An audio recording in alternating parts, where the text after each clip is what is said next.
After months of violence, the fighting rages on in eastern Ukraine. Ukrainian forces are taking cover in a school, shielding themselves from incoming fire and sending bullets toward pro-Russian separatists. As shots ring out east of Donetsk, the leaders of Russia and Ukraine met for talks in Minsk, agreeing on the need to de-escalate and free hostages. But the Belarusian president who hosted the talks says fundamental differences remain. Starting with a handshake, the talks were aimed at defusing a separatist war that has heightened tensions between Russia and NATO and has prompted the U.S. and the EU to slap sanctions on Russia.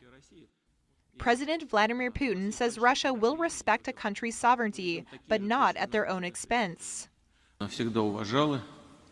Russia has always respected and will respect the sovereign choice of any country in organizing its political life and forming economic and military units.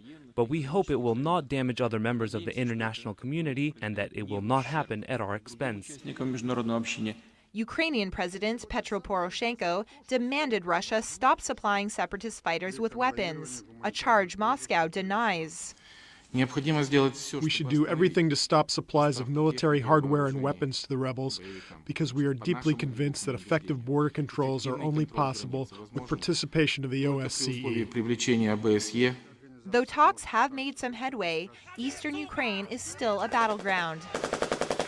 A UN report obtained by Reuters claims at least 2,000 people have died in the conflict so far.